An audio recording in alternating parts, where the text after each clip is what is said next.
যেমন আমরা ফুরপুরা শরীফের মধ্যে কাসেম সিদ্দিকের দেখেছি, সে তার নিজের বহু অপরাধ বহু কথার সঙ্গে মিলিত হয়ে গেছে। তারপরে কাসেম সিদ্দিকি কী করলো, মুসলমান জাত ধর্ম সমাজকে বিসর্জন দিয়ে সেই তৃণমূল কংগ্রেসে জয়েন করেছে।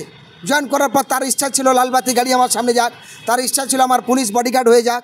সে যখন সুবিধা পাচ্ছে না, খয়রুল তো অ্যাকচুয়ালি সুবিধাবাদী ছেলে এবং খয়রুলের গোটা পরিবার সুবিধাবাদী ছেলে, আর সেই সুবিধাবাদীর সুযোগটা নিয়েছে তার ভাই। কারণ সে আইএসএফে গিয়েছে নিজের ভিউ বাড়ানোর জন্য, দল নিজের আরও গ্রহণযোগ্যতা বাড়ানোর জন্য। আইএসএফে যাওয়ার পর সেই সম্মানটুকু পেয়েছে। খয়রুল পাল্টা তার ভাইয়ের কাছে গিয়েছে, গিয়ে হাতে পায়ে ধরে সমস্ত কিছু মীমাংসা করেছে, টাকা পয়সার লোভ দেখিয়েছে, চলে এসেছে। যেমন আমরা ফুরপুরা শরীফের মধ্যে কাসেম সিদ্দিকের দেখেছি, সে তার নিজের বহু অপরাধ বহু কথার সঙ্গে মিলিত হয়ে গেছে। তারপরে কাসেম সিদ্দিকি কী করলো, মুসলমান জাত ধর্ম সমাজকে বিসর্জন দিয়ে সেই তৃণমূল কংগ্রেসে জয়েন করেছে। জয়েন করার পর তার ইচ্ছা ছিল লালবাতি গাড়ি আমার সামনে যাক, তার ইচ্ছা ছিল আমার পুলিশ বডিগার্ড হয়ে যাক। কিন্তু আমার প্রশ্ন, যতগুলো মুসলমান লিডার এখানে আছে, সে কাসেম সিদ্দিকি হোক, শওকত মোল্লা হোক, সিদ্দিকুল্লাহ চৌধুরী হোক, ববি হাকিম হোক, বা অন্য আর যে সমস্ত মুসলিম লিডারগুলো আছে, তারা কি বলতে পারবে তামান্নার ধর্ষণ? তারা বলতে পারবে আলিয়া বিশ্ববিদ্যালয়ের সেখানে যে ধর্ষণ? তারা বলতে পারবে আর বর্ধমান থেকে শুরু করে আর দক্ষিণ 24 পরগনা সারা পশ্চিমবঙ্গে লাগাতারভাবে মুসলমানদের বিভিন্নভাবে হেনস্থা হচ্ছে।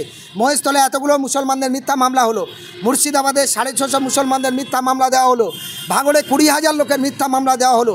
তাহলে এরা যদি মুসলমান হয়, সত্যিকারে যদি ইমান থাকে, সত্যিকারে যদি ওরা কলেমা পড়ে থাকে, তাহলে সঠিক বলা ইসলামের একটা অঙ্গ। অন্যায় দেখলে প্রতিবাদ করো, বাউ থাকলে রোকো, না পারলে ঘৃণা করো, মন থেকে সরে যাও। কিন্তু এরা সেই অন্যায়কে জেপটে ধরছে কেন? এরা ইসলাম থেকে প্রথম ওরাই খারিজ হয়ে গেছে। ইসলামের একটা নীতি নয়, আদর্শ নয়। ফলে এই মানুষগুলোর দিয়ে ইসলামের মানুষকে যে ভাওতা দেওয়ার চেষ্টা করছে, তার বিরুদ্ধে মুসলমানদের সচেতন হতে বলবো। এরা আর মুসলমান নেই, ওরা মুসলমান হয়ে গেছে। এখন ভাঙড়েও হয়েছে, ভুটিয়ারিও যারা রাস্তা নিয়ে আন্দোলন করছে তাদের বাড়ি বোম পড়ছে। এটা হলো তৃণমূলের দৃষ্টি কালচার শুরু থেকে। তৃণমূল কংগ্রেস বুঝেছে এবং বিজেপিরা বুঝেছে 2026-এ যদি বাংলা এবং ভারতবর্ষের হিন্দু মুসলমান দলিত আদিবাসী শিখ ইসাই এক হয় এবং অন্যায়ের বিরুদ্ধে রুখে দাঁড়িয়ে প্রতিবাদ করে, তাহলে এই দুটো দলের সুতো শেষ হয়ে যাবে, এই দুটো দলের অস্তিত্ববিহীন হবে। তাই ওরা উঠে পড়ে কখনো মুসলমানদের ভয়, কখনো দলিতের ভয়, কখনো আদিবাসীর ভয়, এছাড়া ওদের রাস্তা নেই। অস্ত্র শস্ত্র গুন্ডা পুলিশ, এই হচ্ছে তাদের মূল পুজো পার্বণ। সমস্ত জায়গায় এক ছিলাম, হিন্দু মুসলমান দলিত আদিবাসী একসঙ্গে মিলেমিশে চলেছি। ফলে নূতন করে হিন্দু মুসলমানের দাঙ্গা লাগানো এবং জাতির ভেদাভেদ তৈরি করেছে এই বিজেপি, এই তৃণমূল কংগ্রেস। আমি আপনাদের মাধ্যমে বলতে চাই, যারা এই প্রসাদ নিয়ে পুরো বাড়ি বাড়ি পৌঁছেছে, আগামীদের দলে কুরবানির মাংসটা বাড়ি পৌঁছানোর ব্যবস্থা করুক।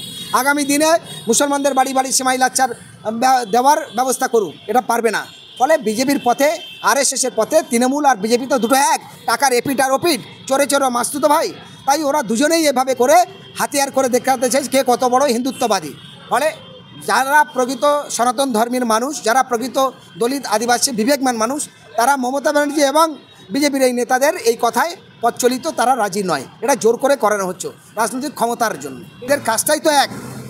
চোরেদের সংখ্যা 2 থেকে 2 হলে 4 হয়, 2 থেকে 2 হলে 22 হয়। ফলে ওরা যোগ বিয়োগ সকল রকম বুঝে এখানে লেগেছে। ওদের দরকার 2026-এ হিন্দুর প্রাণ যাক, তামান্নার প্রাণ যাক। বেদবেড়িয়ে যেমন একটা হিন্দু মহিলার প্রাণ গিয়েছে ধর্ষণ খুনে, ফলে সেগুলো আবার বিষ খাওয়া বলে চালানো হচ্ছে। এরকম সারা রাজ্যে জুড়ে এটা চলছে। ওদের যে বক্তব্য, তৃণমূলের নেতাদের কে কত বড় লিডার হবে, কে কত কোটি টাকার মালিক হবে। আজকে তৃণমূলের একটা পঞ্চায়েত প্রধান এসি গাড়ি, সে বিশাল বড় বাড়ি, একটা এমএলএ তার 15 জন বডিগার্ড, বিশাল গাড়ি এসি গাড়ি নিয়ে ঘোরে। যা অতীতে আমরা কোনোদিন অন্য দলের এমএলএ এমপি বা প্রধানদের এরকম গাড়ি বাড়ি অর্থের মালিক হতে দেখিনি। আমাদের চোখে স্বাধীনতার পর এই প্রথম তৃণমূলের জামানায়, বিজেপির জামানায় এই জিনিসগুলো দেখলাম। যাই হোক, তৃণমূল বা বিজেপির নেতা হতে পারলে সুচ্ছন্দভাবে চলা যায়। ঝা চকচকে গাড়ি বাড়ি, টাকা